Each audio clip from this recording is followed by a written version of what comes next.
Ok.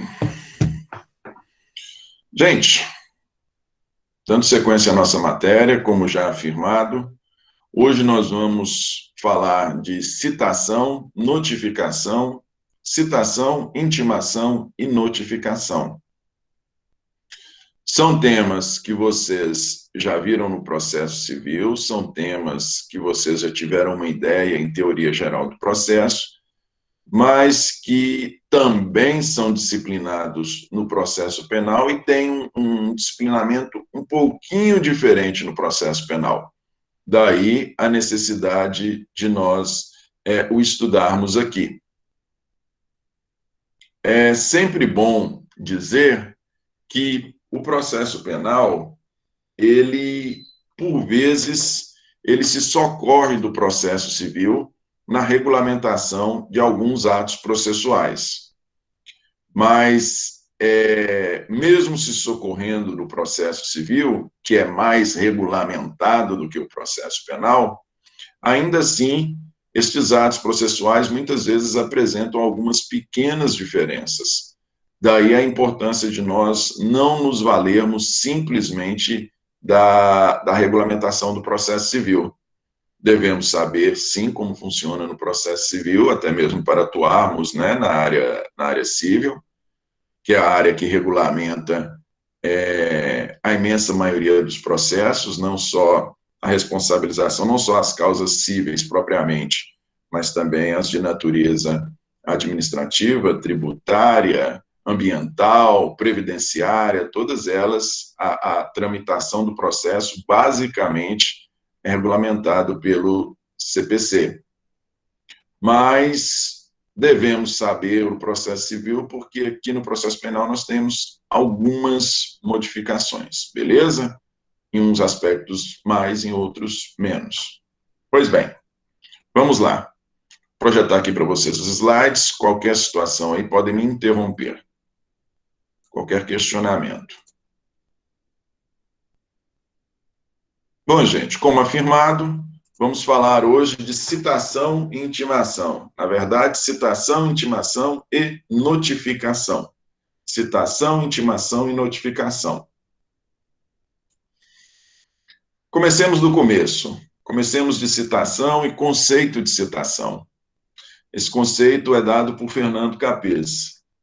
A citação é o ato oficial pelo qual, no início da ação, dá-se ciência ao acusado de que contra ele se movimenta esta ação, chamando a vir a juízo para se processar e fazer sua defesa.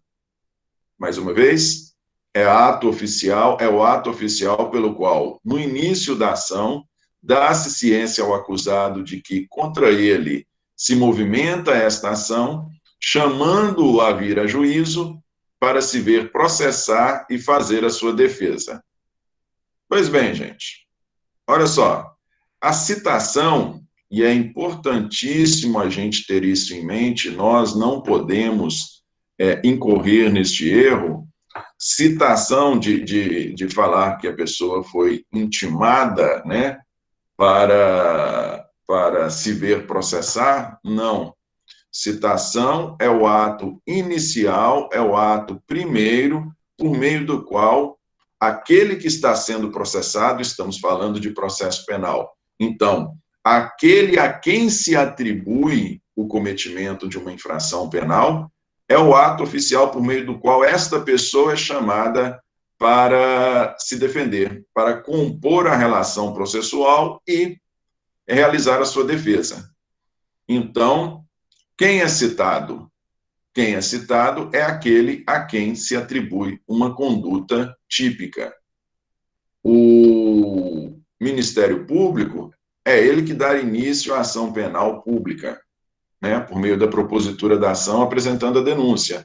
Ele já integra a relação processual a partir do momento em que ele propõe a ação perante o juiz de direito. Da mesma forma, se estivermos falando de uma ação penal privada, a ação é proposta por meio de uma queixa e a relação já se estabelece entre o querelante, né, o ofendido, e o juiz de direito. Nem o querelante, nem o Ministério Público que propõe a ação, nenhum dos dois são citados. Por quê? Porque foram eles que tiveram início na provocação judicial. Citado é aquele a quem se atribui a conduta delitiva. Ok? A citação, então, gente, conforme a gente pode extrair lá do conceito, ela tem dois propósitos básicos. Dois propósitos básicos. O primeiro deles, dar ciência ao acusado, dar ciência ao acusado de que contra ele foi instaurada uma ação penal, contra ele foi proposta uma ação penal. Então, o primeiro dos propósitos é dar ciência a ele desta ação que tramita em seu desfavor. E o segundo dos propósitos, que é uma consequência do primeiro, é abrir para esse acusado a possibilidade de apresentar sua defesa. Se ele não for citado, se ele não tomar ciência de que tem contra si instaurada uma ação penal, não tem como ele exercer sua defesa, não é? Como é que eu vou me defender de algo que eu não sei se existe? A citação tem este duplo propósito: dar ciência da existência de uma ação penal proposta contra si, contra o acusado, e por conseguinte, dar-lhe a oportunidade de apresentar a sua defesa. Correto? Disse doutrinariamente que o principal efeito da citação é triangular a relação processual. Como disse, num primeiro momento, a ação é proposta pelo MP ou pelo querelado, tratando-se de ação penal pública ou ação penal privada, a depender. No primeiro momento, a relação se estabelece apenas entre eles e o juiz de direito. Com a citação, a partir do momento que o acusado é citado, essa relação se triangula, né? Prevendo aí, idealmente, estando no ápice desse triângulo, o juiz de direito, e nas bases equidistantes do juiz de direito, aquele que propõe a ação penal e o acusado, correto? Então, o principal efeito da citação é triangular a relação processual que deve existir no processo penal. Tranquilo? Quando nós temos quando não é realizada a citação no processo penal, ela é indispensável. Ela é indispensável. A falta de citação penal tem a sua regulamentação prevista lá no artigo 564, inciso 3, a linha E do CPP. Faça-me aí o favor, por favor, quem me auxilia nessa aí, de projetar aqui no chat. Socorra-me, Júlia. 564, inciso 3, a linha E do CPP.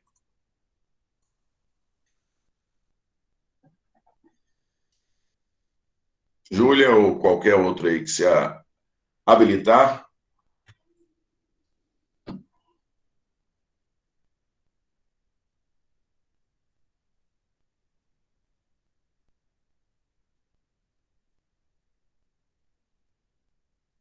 Cinco seis quatro refere-se às nulidades. Nulidade processual. Inciso 3. A nulidade ocorrerá nos seguintes casos. Inciso 3, por falta das fórmulas ou dos termos seguintes. A linha E. A citação do réu para ver se processar, o seu interrogatório, quando presente, e os prazos concedidos à acusação e à defesa. Mais uma vez, a nulidade ocorrerá nos seguintes casos. 3, por falta das fórmulas e dos termos seguintes. A linha E.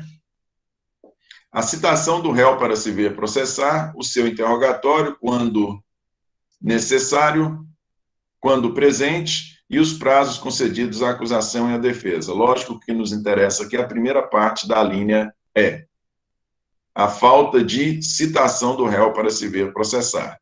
Então, vejam vocês que nessa circunstância, nós temos uma nulidade processual.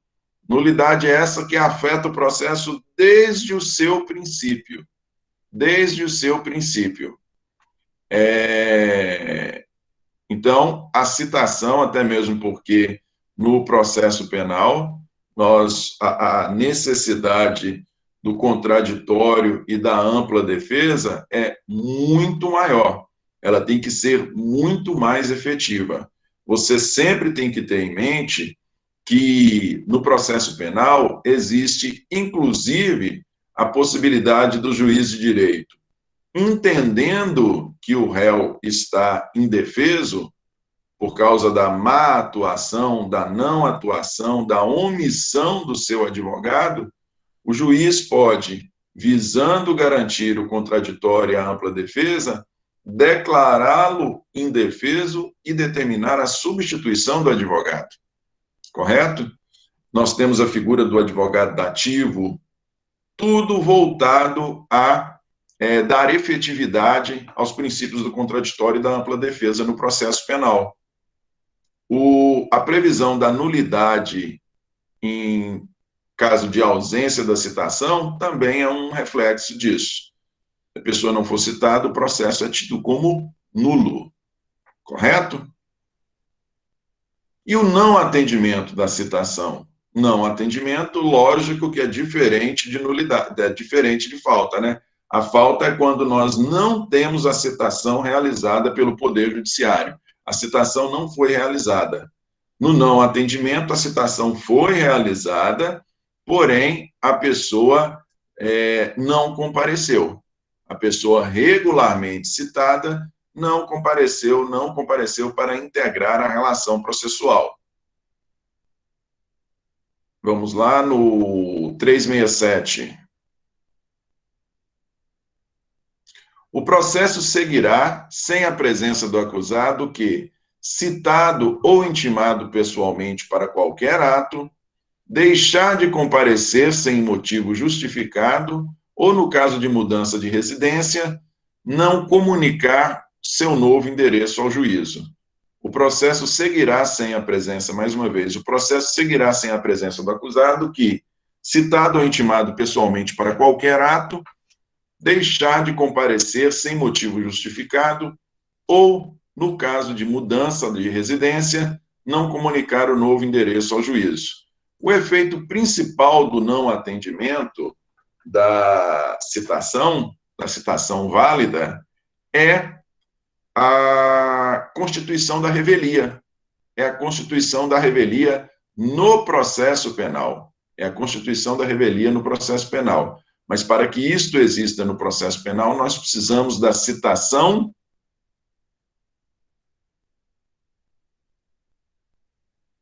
pessoal, citação ou intimação pessoal, para este efeito de tramitação normal do processo, porque senão ficaria muito fácil, né, gente? Era simplesmente para a pessoa não responder penalmente, ela não comparecer em juízo, se com a citação, né? Com a citação, estamos falando de citação. Se a pessoa citada pessoalmente, se ela simplesmente não comparecesse em juízo e nós tivéssemos a interrupção da tramitação processual, estava ótimo, né? Era só você não se fazer presente para não ser processado. Ocorre que, sendo a pessoa processada, sendo a pessoa intimada pessoalmente, citada pessoalmente, neste caso, é decretada a sua revelia e o processo tem segmento normal. Caso ela constitua advogado, nós teremos um advogado constituído. Caso ela não constitua, o juiz nomeia-lhe um advogado. A pessoa não é obrigada a fazer prova contra si mesma, a pessoa não é obrigada a se manifestar, a pessoa não é obrigada a indicar provas para a sua defesa. Então, nós podemos entender que esse não comparecimento a juízo daquele que é regularmente citado, nós podemos entender que seja um exercício tácito do seu direito de não contribuir com a justiça. Pode ser um exercício tácito do seu direito de não contribuir com a justiça. Ele não quer comparecer em juízo, ele não quer prestar nenhum esclarecimento, ele não quer indicar provas a serem constituídas, porque de repente as provas podem atrapalhá-lo ao invés de facilitar a sua vida. Então, ele não comparece. Sendo regularmente citado, o processo tem tramitação normal. E ele, sendo ele, respondendo ele a sua processo de tramitação normal, a sua revelia. Ok? Citação, gente. Modalidades de citação. E vamos falar a respeito de cada uma dessas modalidades. Modalidades de citação. Nós temos a chamada citação real, pessoal ou em face, feita pessoalmente, feita diretamente à pessoa.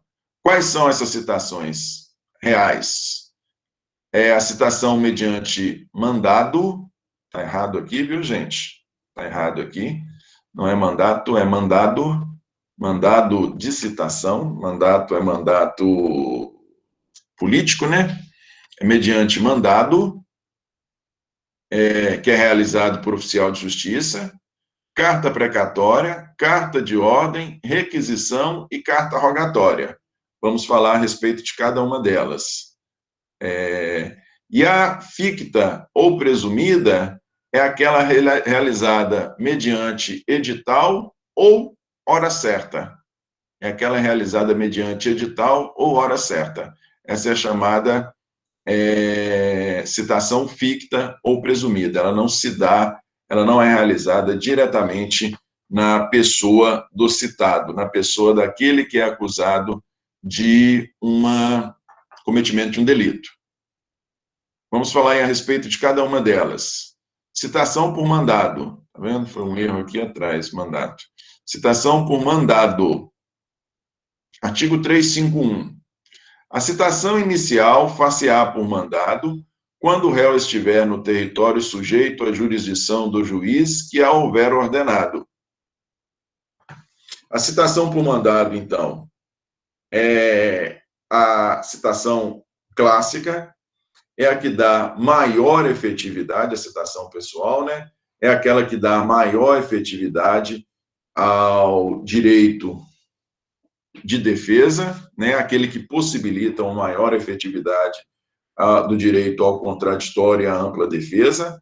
O mandado é determinado pelo juiz de direito, mas é efetivado pelo oficial de justiça. E essa citação por mandado, ela se dá quando o réu tiver residência na própria comarca em que o juiz é competente, em que o juiz atua. O juiz de direito aqui de Montes Claros determina a citação pessoal por mandado do acusado de cometimento de um delito residente em Montes Claros.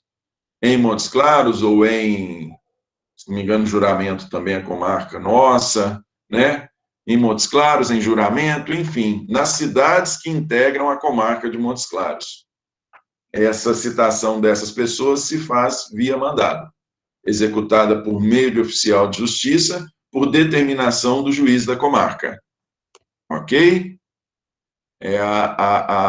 Entendam como sendo realmente a citação que dá uma maior possibilidade de exercício do direito de defesa, do direito ao contraditório,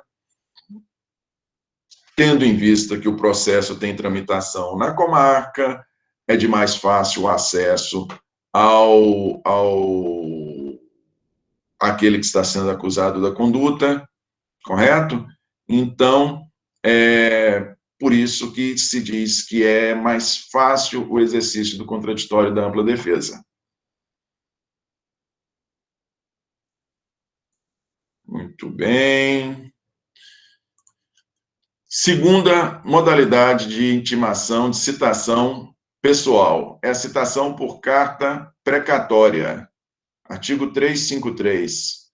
Quando o réu estiver fora do território da jurisdição do juiz processante, será citado mediante precatória. A precatória, a carta precatória, né?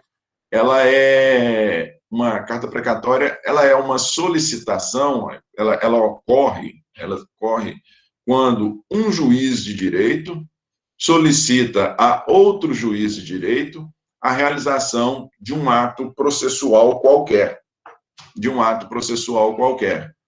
Pode ser uma citação, como também pode ser uma intimação, como também pode ser uma realização de uma oitiva, todas se realizam por meio de carta precatória. Precatória, então, é a solicitação de um juiz de direito para outro juiz de direito, estando esses dois juízes de direito em mesmo nível hierárquico, digamos assim. Nós temos um juiz de primeira instância de Montes Claros, que encaminha uma precatória para o juiz de primeira instância lá de Salinas. Como o juiz de direito de Montes Claros, ele não exerce a sua jurisdição na comarca de Salinas, como o oficial de justiça lotado aqui em Montes Claros não pode ir lá em Salinas para realizar a citação, o juiz de direito daqui encaminha uma carta precatória para o juiz de direito lá da comarca de Salinas, solicitando ao juiz que efetive essa citação, determine ao oficial de justiça da comarca de Salinas que efetive a citação de um réu que é residente lá em Salinas. Ok? Carta precatória, solicitação de um juiz de direito para outro juiz de direito. Tranquilo? Citação de ordem. Citação de ordem. A citação de ordem, da mesma forma que na carta precatória, nós temos a solicitação de um exercente da jurisdição para outro exercente da jurisdição. Nós temos a solicitação de um exercente da jurisdição para outro, para a realização deste ato. Mas por que aqui se chama carta de ordem e não carta precatória? Aqui se determina a carta de ordem porque a solicitação da citação, da efetivação da citação, ela vem de um órgão de jurisdição superior. É o tribunal solicitando ao juiz de direito. Vamos pensar naqueles casos lá em que nós dissemos, agora estudando competência, quando nós temos lá os foros por prerrogativa de função, aquele que é processado diretamente no tribunal, ou no Tribunal de Justiça, ou no Tribunal Regional Federal, a sua citação vai se dar por meio de citação de ordem, vai ser por meio de uma carta de ordem. Essa carta de ordem, o detentor de foro por prerrogativa de função é residente em Montes Claros, essa carta de ordem vai sair tramitando o processo perante a Justiça Federal. Vai sair lá do TRF1 em Brasília, vai vir aqui para a subseção judiciária da Justiça Federal aqui de Montes Claros, e o juiz federal daqui vai determinar a um oficial de justiça da Justiça Federal daqui para efetuar essa citação. Essa é uma citação de ordem. Ok?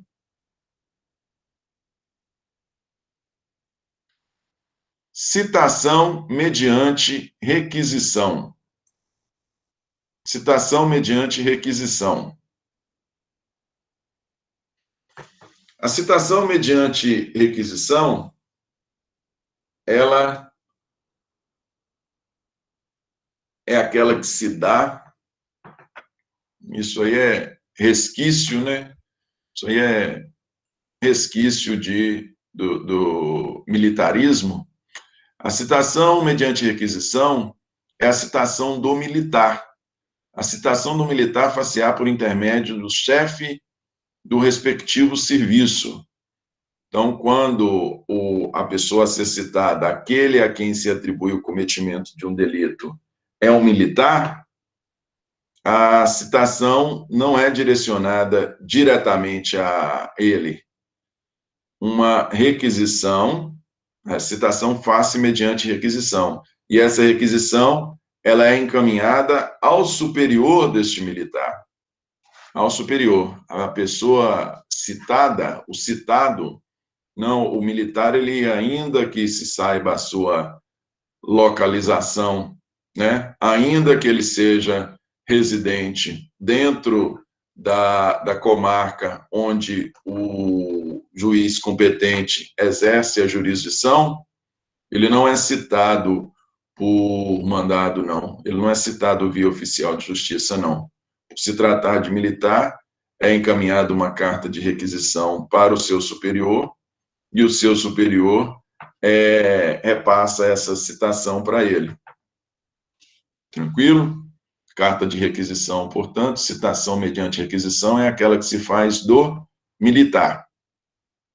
Como disse para vocês, creio eu, ser um resquício aí do militarismo. É o maior rigor que se quer dar ao militar, ou até mesmo, né, como nós sabemos ali que temos responsabilizações, o militar ele é sujeito a responsabilizações de outras naturezas que os civis não são.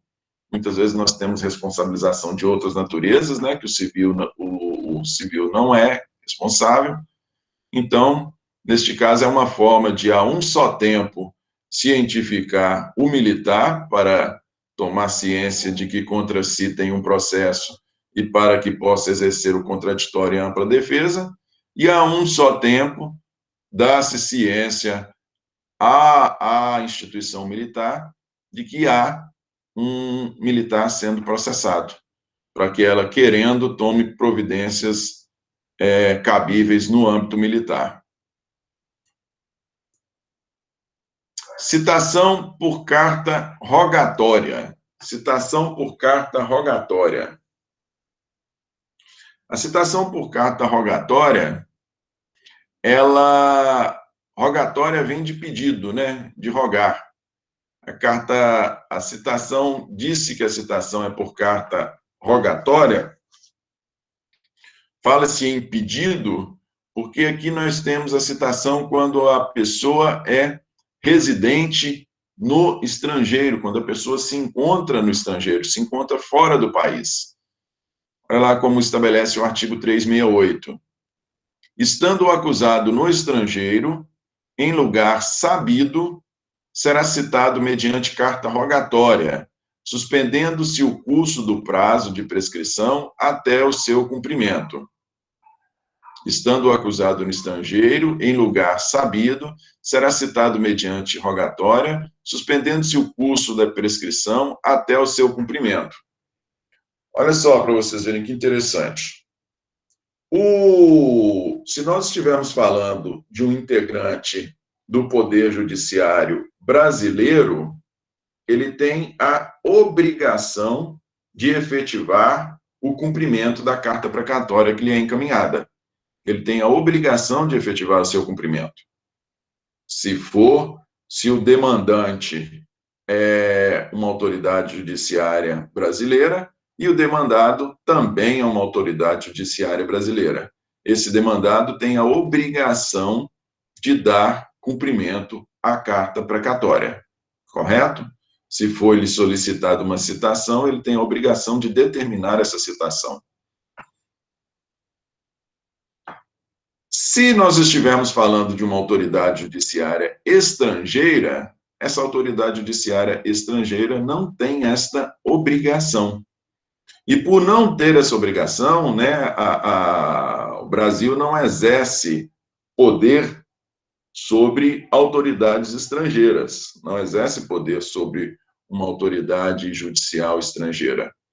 Daí porque não se trata de uma ordem, que se fala de pedido, daí porque é uma carta rogatória.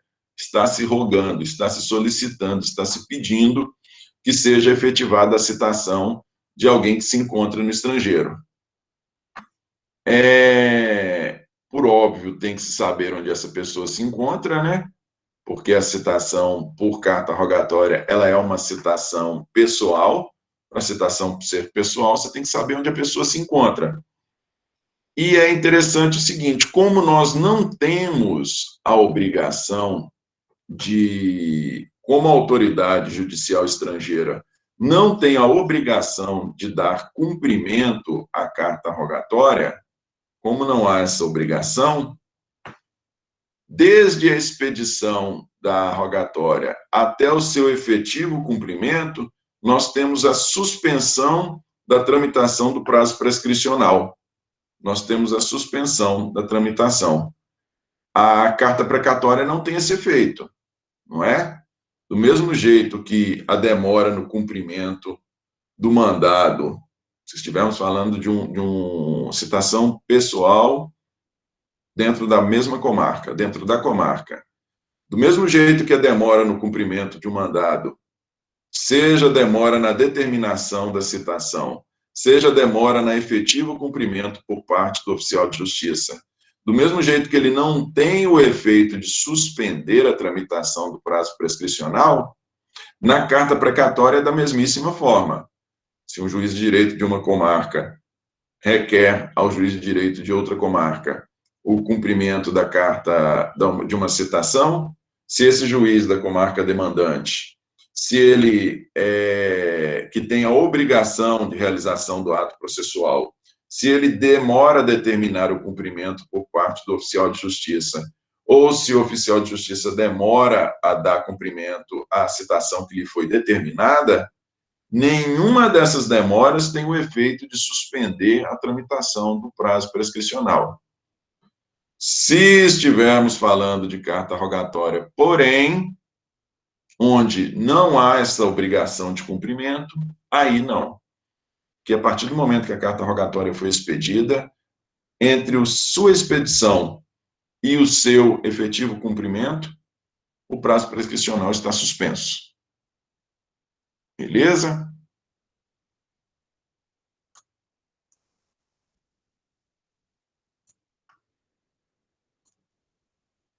Citação por edital, gente. Citação por edital. A citação por edital, como dissemos, é aquela citação ficta, não é isso? É uma das espécies lá de citação ficta. É quando a pessoa não é encontrada, a pessoa não é citada pessoalmente, a pessoa não foi encontrada para lhe ser entregue a citação. Então, ela foi citada mediante publicação de um edital. A citação por edital está prevista lá no artigo 361. Se o réu não for encontrado para ser citado por mandado, né? Não for encontrado para ser citado por mandado, seja originado de juiz de mesma comarca, precatória ou rogatória. Se ele não for encontrado, será citado por edital, com prazo de 15 dias. Essa citação por edital, gente, ela pode se dar, se não se sabe, né, desde o primeiro momento, não se sabe onde a pessoa é domiciliada, não se sabe onde a pessoa é residente, ou se tentou a sua citação pessoal e ele não foi localizado. Então, são duas situações possíveis. Ou a pessoa não tem endereço fixo, ou a pessoa, tendo endereço fixo, não foi encontrada para ser citada pessoalmente. Em qualquer das duas circunstâncias, a citação, então, passa a ser realizada por edital. E o artigo 361, ele estabelece que a citação por edital, se o réu não for encontrado, será citado por edital com prazo de 15 dias. Esse prazo de 15 dias é para quê? Esse prazo de 15 dias é o prazo que deve existir entre a publicação do edital e a data marcada para o seu interrogatório.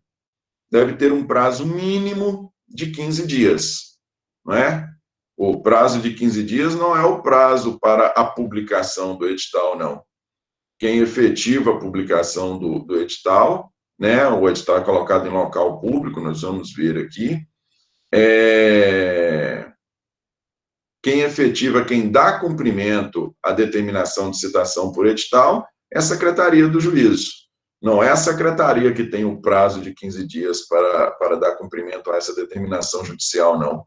O prazo de 15 dias é o prazo que deve existir entre a publicação do edital, pelos meios próprios, e a realização da data designada para o interrogatório.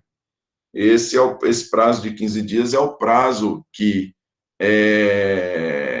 tem por propósito, já que a pessoa não foi citada pessoalmente, tem por propósito que a pessoa tome conhecimento, seja de maneira própria, seja por meio de terceiros que tomam ciência dessa edital, né, e o informa da existência da sua citação por edital. Esse é o propósito. Citação por edital, artigo 365, parágrafo único.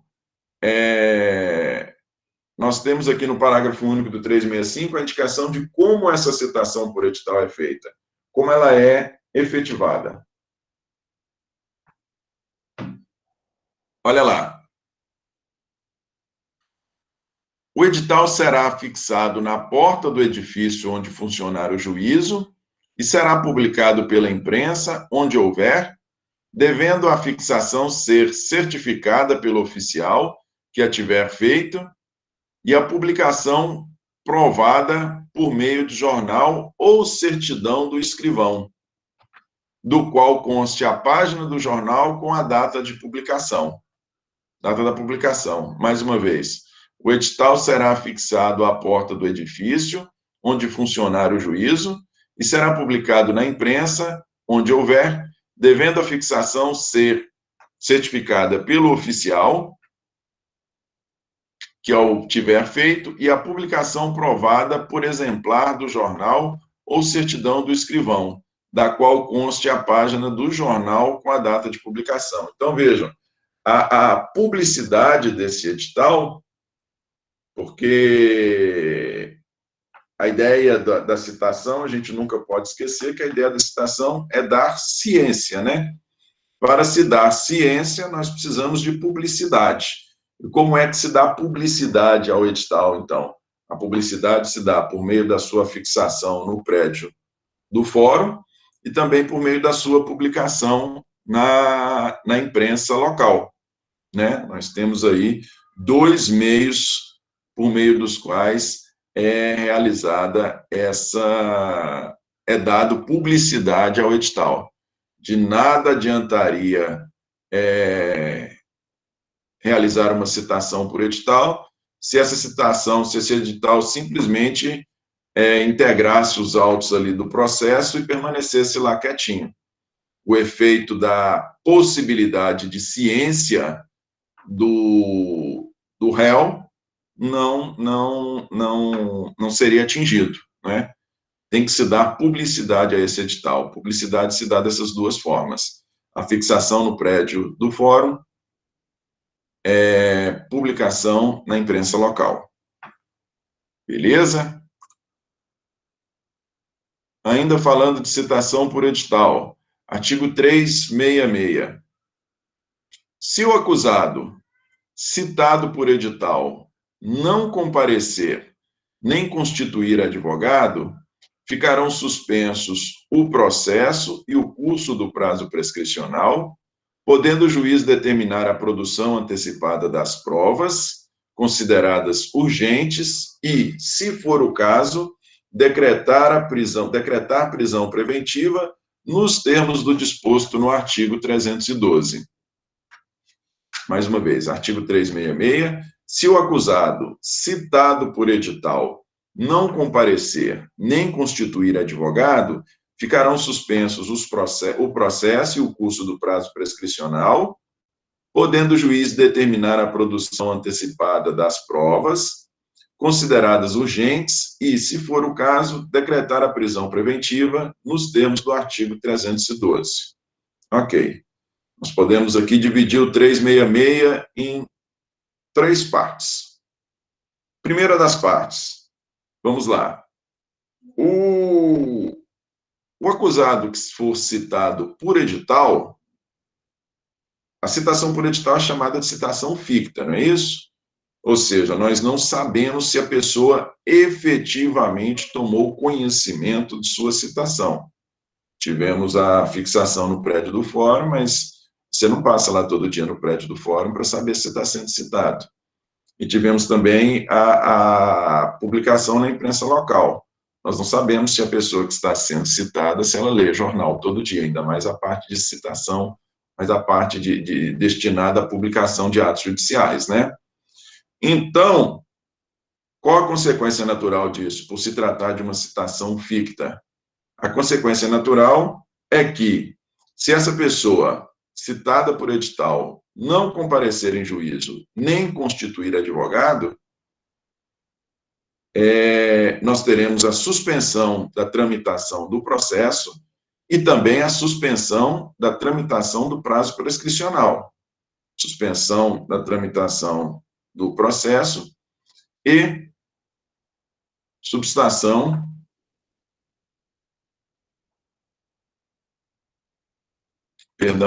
suspensão da tramitação do processo e suspensão da tramitação do prazo prescricional. É interessante dizer aqui, gente, que isto se dá porque senão ficaria muito fácil, né? Ficaria muito fácil para a pessoa. Ela simplesmente não comparecia e aí estaria isenta de responsabilidade, desde que ela não fosse encontrada até a prescrição do delito, né? Com a suspensão da tramitação do prazo prescricional, a prescrição não está correndo. A prescrição não está correndo. Se a prescrição não está correndo, ok, a pessoa não foi encontrada, o dia que ela foi encontrada, restabelece-se a marcha processual e restabelece-se a contagem do prazo prescricional, correto? Lembrando que trata-se de suspensão da tramitação e não de interrupção da tramitação.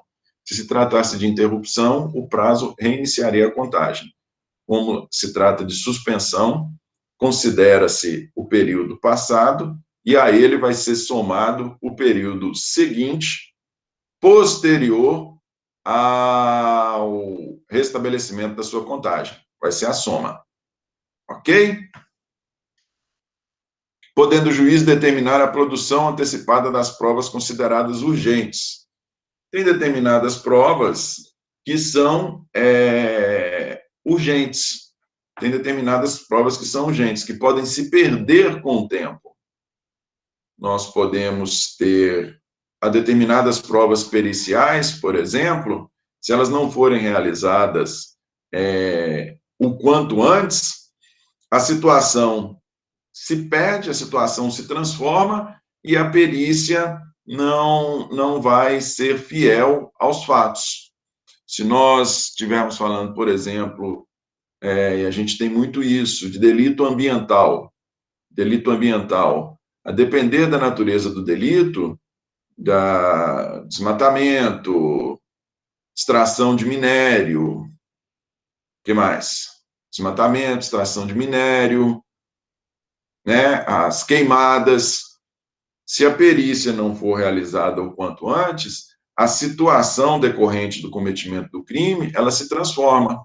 E nós não podemos ter essa constatação pericial. Situação dessa natureza, por mais que a gente tenha a suspensão do processo e da tramitação do curso do prazo prescricional, nada impede que o juiz determine a produção dessa prova para que não se perca, né? Ou até mesmo, em determinadas situações, até mesmo a oitiva de testemunhas. Até mesmo a oitiva de testemunhas. porque o juiz pode suspender a tramitação do processo por um tempo, e se esse prazo se prolongar demais, o fato, com o passar do tempo, ele se perde, né? A testemunha não vai ficar lembrando de minúcias de um determinado delito por 5, 7, 10 anos. Então, nada impede que o juiz determine essa produção antecipada. Correto?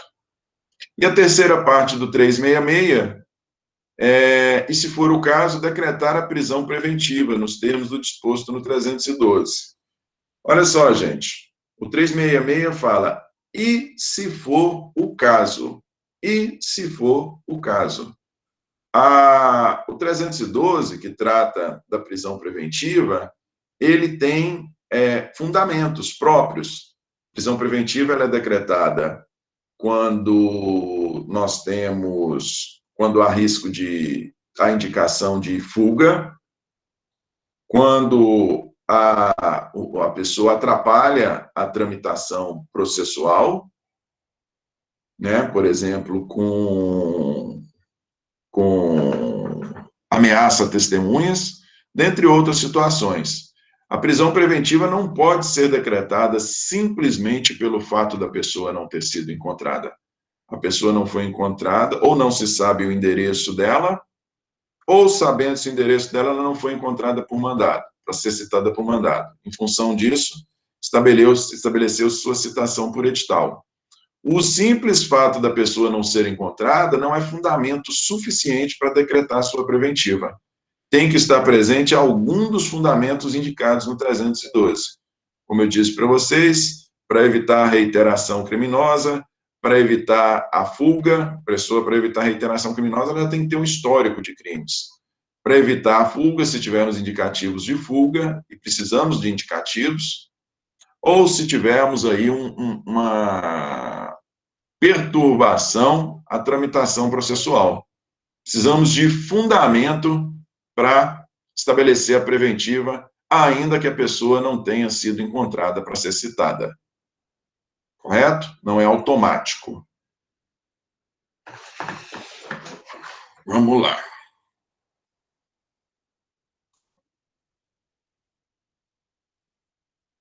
Olha lá.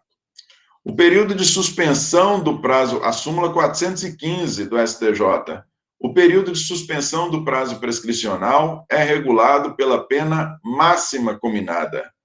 Vejam vocês, se por um lado, né,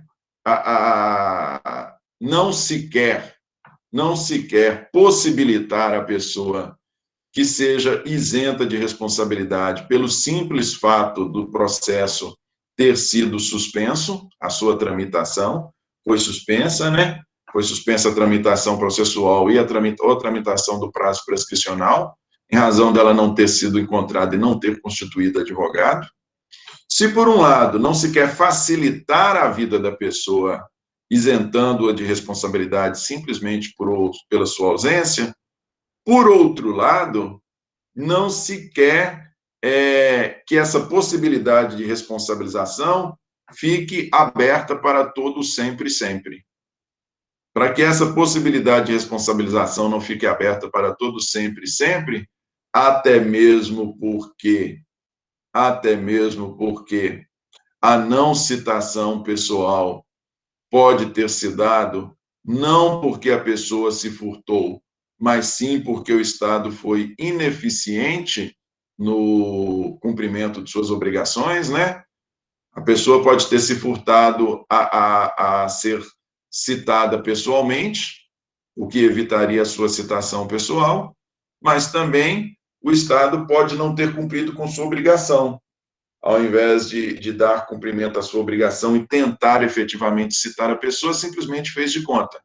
Então, para a gente não ter essa possibilidade de responsabilização em aberto para todos, sempre, sempre, essa suspensão, ela tem prazo final. A suspensão, o prazo final de suspensão, ele é regulamentado pela pena máxima estabelecida para o delito. Se nós estivermos falando de qualquer crime que tenha pena máxima superior a 12 anos, né, 12 ou mais, a suspensão vai se dar por 20 anos. nós estivermos falando de um crime de tráfico, de um crime de estupro, de um crime de homicídio.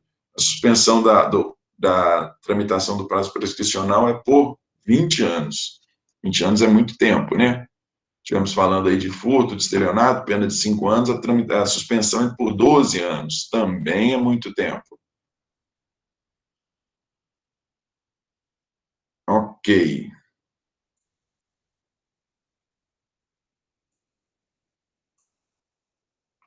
Vamos lá. Intimação, gente. Intimação. Olha só. A intimação, se a citação é... Pedro, Pois não. desculpa, eu perdi por hora certa. A coisa caiu aqui. Travou. A citação por hora certa, ixi, ela não está aqui no material, menina. A citação por hora certa não está aqui. Eu vou ficar... A citação por hora certa, eu faço referência a ela na nossa próxima aula. No início da nossa próxima aula, eu faço referência a ela. Realmente, ela não está aqui. Vou ter que verificar o porquê. Não vou me aventurar, não, para não falar bobagem para vocês. Eu vou verificar o porquê que ela não está aqui no material, e na próxima aula eu faço referência a ela. Pode deixar. Gente, se a citação é esse chamamento inicial, né, para dar ciência à pessoa de que ela está sendo processada, a intimação também é um chamamento. Também tem por propósito dar ciência à parte. Porém, vejam, a citação é apenas do réu. Cita-se apenas o réu. A intimação, porém, vamos lá no conceito. Intimação é a ciência da parte no processo da prática de um ato, despacho ou sentença. A citação é apenas do réu. A intimação também tem por propósito dar ciência, só que não é dar ciência de que há uma ação penal instaurada. Tem por propósito dar ciência da ocorrência de qualquer ato dentro do processo. Qualquer ato dentro do processo. O processo ele é um caminhar, ele é composto por uma série de atos, não é isso? A intimação tem por propósito dar ciência da ocorrência desses atos. Da ocorrência desses atos. E a intimação, diferentemente da citação, ela não se destina apenas ao réu. Ela não se destina apenas ao acusado.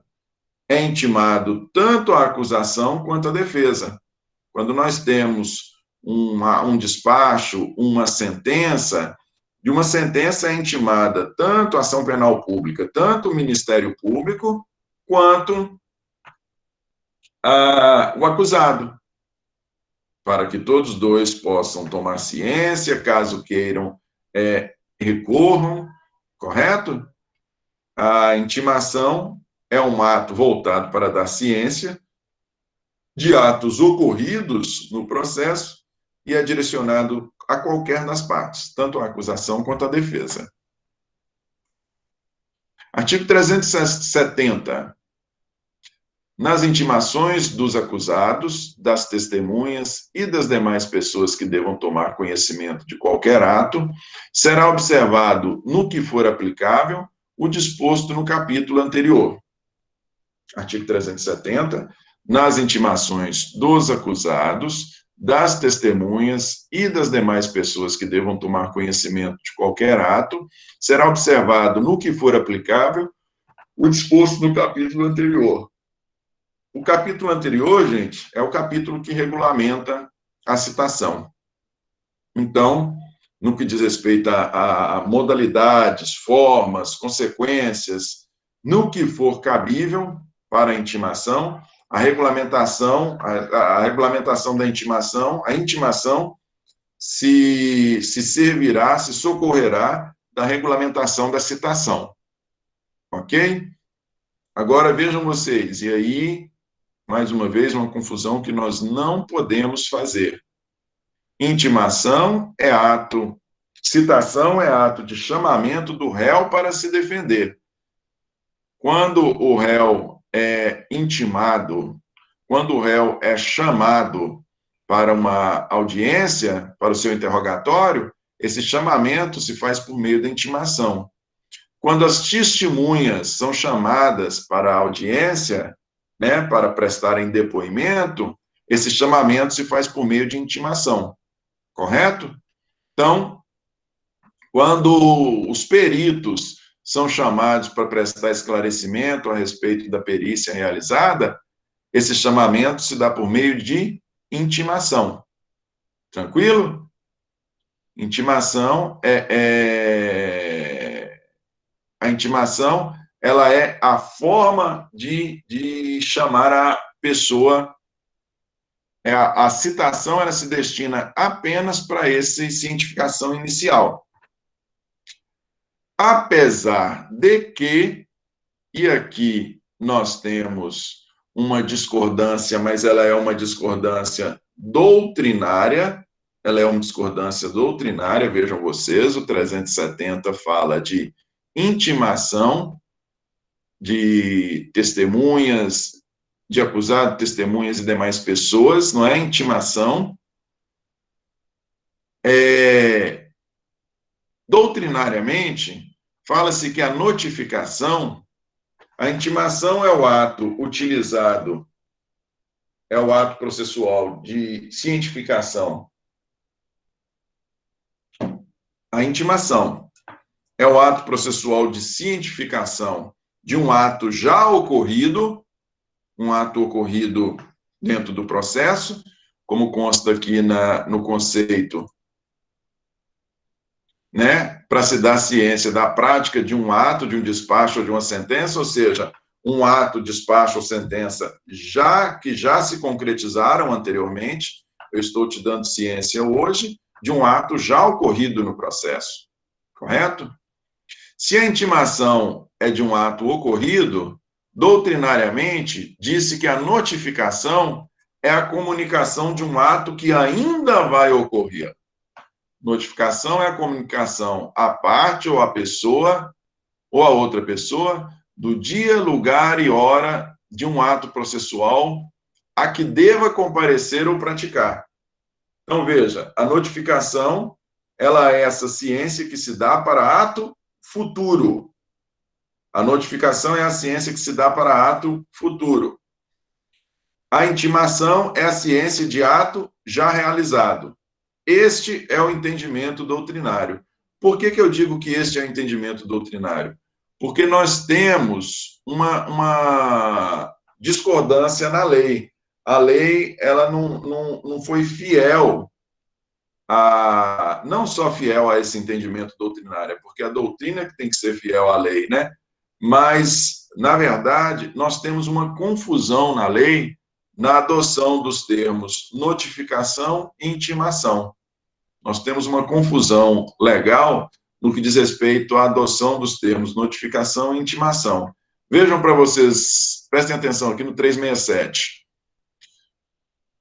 O processo seguirá sem a presença do acusado, que, citado ou intimado pessoalmente para qualquer ato, deixar de comparecer sem motivo justificado, ou, no caso de mudança de residência, não comunicar o novo endereço ao juízo.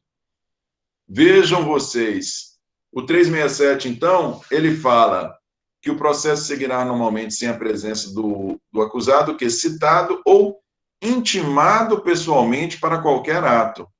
Vejam que o 367, ele fala de intimação para um ato.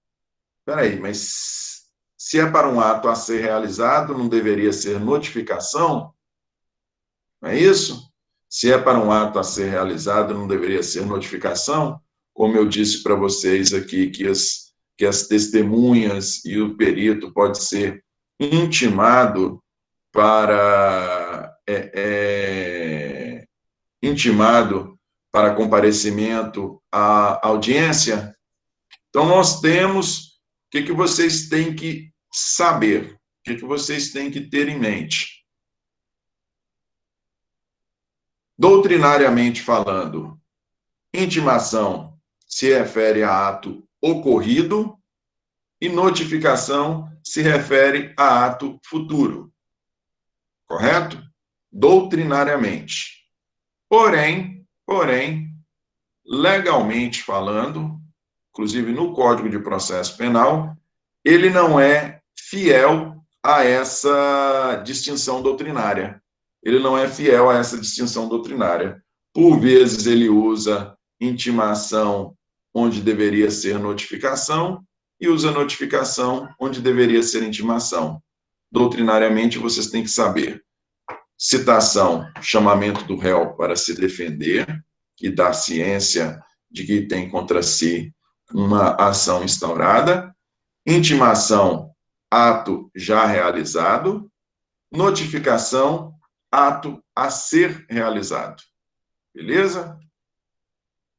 E no que diz respeito à citação por hora certa, na nossa próxima aula, para não incorrer em nenhum erro aqui, não existia a possibilidade de falar bobagem para vocês, eu trago a explicação direitinho.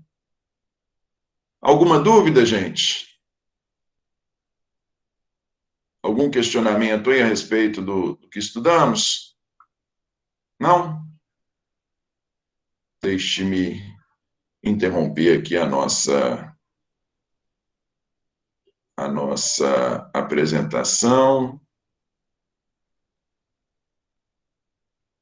Interromper também a gravação.